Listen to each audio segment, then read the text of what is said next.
If you're looking to get leads from your YouTube channel for your real estate business, there's a couple things that you absolutely have to nail in order to find success with this. This is something I've been testing for the last couple of years, and I've used it to grow my own real estate business to over $1 million in GCI just from YouTube leads alone. I decided to start making these videos talking about this so I can share this information with other agents. My name's Cody Steck. I'm the YouTube realtor. Like I said, I use YouTube exclusively in my own real estate business. And in this one, I want to give you 5 tips, maybe even 6, 7. We'll see. We might have some bonus ones at the end on 5 tips to get free leads from YouTube. So number 1, we're going to talk about thumbnails, right? You need to be able to produce a very high quality thumbnail in order to find success with YouTube. If you go out there and you're looking through the YouTube homepage, you're going to be able to tell whether or not somebody has a good thumbnail or a bad thumbnail, right? If you watch just a couple videos, you're going to be able to tell, hey, this looks good, right? I think most people can tell whether something looks good or whether something looks bad. It's not generally too hard to do. So if you're putting your thumbnail out there and maybe things are just off, your proportions are not there, the colors are not there, the design is not there, it's going to really hinder your videos. If you're struggling with this, make sure to go out there and watch some videos on how to create better thumbnails for YouTube, and they'll give you some very good pointers. You want to use things like putting your face in the middle of the screen, maybe the right side of the screen or the left side of the screen, whatever it might be. Use something like that, add a couple of texts, a couple words of text on the image as well, add a background image. There's a lot of different ways you can go out there and actually produce a high quality thumbnail. So make sure to watch some videos on how to do that and how to make sure you're putting out better thumbnails than you were, last week, than you were last month, and of course last year if you've been doing this for a while. Number 2, we're going to talk about one thing that you should not do, and that is to share videos. Now, I want to make a very distinct explanation on what I actually mean by this, right? So in my videos, if you watch any of my local channels, if you watch those videos, I'll frequently say, hey, make sure to share this video with a friend or family member who might be interested in this content as well. I'm actually asking the person who's watching the video to share it with them. I found that a lot of people will actually share that video with their spouse, they'll share it with their kids, they'll share it with their mom and dad, their brother, somebody else who's also looking to make a move to my area, and that content actually comes across as very helpful to those people. Getting shares on your video is incredibly powerful when it comes to the YouTube algorithm. However, you do not want to share your video to Instagram, to Twitter, to Facebook, to Snapchat, to TikTok, whatever it might be. You do not want to share those links, just put them out there on social media. That is going to drastically hurt you when it comes to the YouTube algorithm. So getting a specific person who loves your channel, getting them to share that with their spouse, that's one thing. That's a very good thing.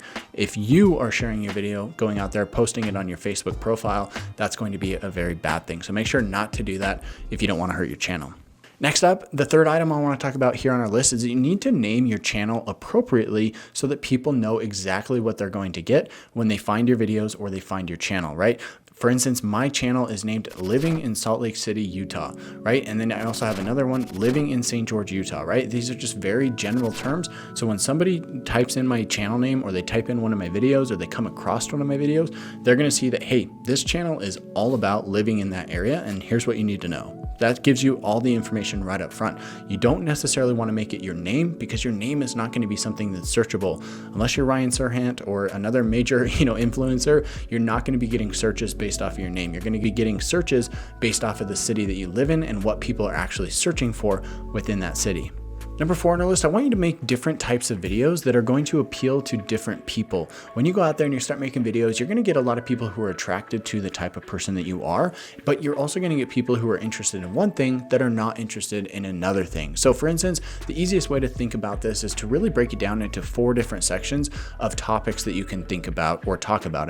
So number 1 is going to be like a map tour, right? You can do a map tour, show people and tell people exactly what they need to know about living in one specific area. So you can say, hey, here's a map tour of this city, and you basically just go on, you screen record, and you show people, hey, here's where this is at, here's where this is at, here's the best neighborhood within this city, here's where you should be looking if you want this type of home, if you want a condo, look over here, right? You're just giving them that map tour information. You can do this for a city, you can do it for a county, you could do it for the entire state. I've done it for all 3, and these are generally pretty long videos, somewhere between 20 and 30 minutes in most cases, but they get a ton of views and they're going to last year after year. I've had some that I did over 3 years ago and they're still pulling in views today.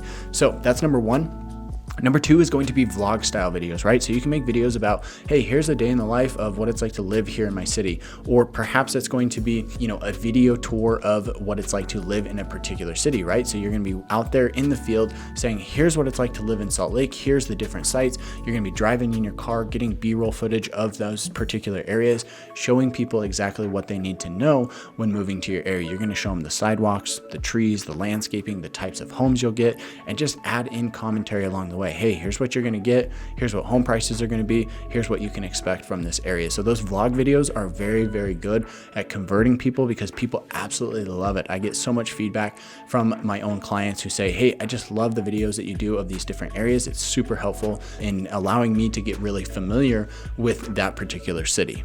Now, the third video that I think you should make is going to be a market update video. I see a lot of other agents who actually rag on this idea, and I don't think it's really founded. I've actually found a ton of personal success with my market update videos. Now, yes, if you're a smaller channel, it's going to be hard to break into getting consistent views with those market updates because they don't last for a long time, right? It's going to be a video that somebody's interested in for the first day, the first week, maybe the first month. But after about a month, that information is kind of going irrelevant, right? And so market update videos are not going to be evergreen in the sense that they last for, months or even years and continue to pull in views. So be careful with market updates. If you're a bigger channel, definitely utilize them because you're going to find success with it. But if you're just getting started, maybe just throw them in, once a month type of thing, just to add a little bit of variety. And the fourth video that I want you to actually go out there and make is going to be a video on what is it like to live here, right? So making a video on exactly what it's like to live there, talk about the pros and cons, talk about the cost of living, talk about things that people won't tell you. There's a lot of different video topics that you can come up with in regards to, what it's like to live there. So if you really break this down and you show 4 different types of videos, if you do 1 per week, that gives you 4 videos that you can do in a month, and you just basically roll it over, right? So week 1 is a map tour, week 2 is going to be a vlog, week number 3, market update, and then week 4, a video on what it's like to live here. That should give you plenty of content and be able to get you at least 4, 5, 6 months worth of content down the road. The next thing I want to talk about here is going to be using long tail keywords within your video title. You want to make sure to use very long titles if you can, because this is going to be very specific and it's going to give people exactly what they're looking for. So rather than just typing in, living in Salt Lake City, that's a pretty general term. Type in living in Salt Lake City in 2023 in this neighborhood, right? That's going to be a very, very specific video. If somebody's actually looking for that, they might search that exact term, or they might just come across your video based on another keyword that actually points them to that video that might be exactly what they're looking for, right? And all it takes is that one person who says, wow, Cody just made this video on this exact topic that I wanted to know about. I'm going to reach out to him. The thing I love about YouTube is you don't need to be getting tons of views in order to find success with this. I started getting leads and deals even just having less than 1,000 views on my channel, and since then we're approaching 1 million views on the channel overall, which is pretty phenomenal. So it's cool to see this. You don't have to have a ton of views in order to find success with this, but you do have to follow these top 5 tips in order to get free leads from YouTube, in order to be effective with it. I'm in a relatively, medium-sized market, but if you're in a bigger market, there's absolutely no reason you can't be closing 10, 20, 30, maybe even 50 deals in a year just from YouTube if you really knock it out of the park with this. So with that said, these are the 5 tips to get free leads with YouTube. If you're interested in learning more about how to use YouTube in your own business, make sure to check out those links in the description box below. You can get in contact with me. I'm an open book. I'd love to chat with you about the types of opportunities that we have. And if you want to join us over here at Real Broker, we have one-on-one access to me where I'll actually help you grow your own YouTube channel and be successful with it. So make sure to check out those links in the description box below. And with that said, we'll catch you in the next one.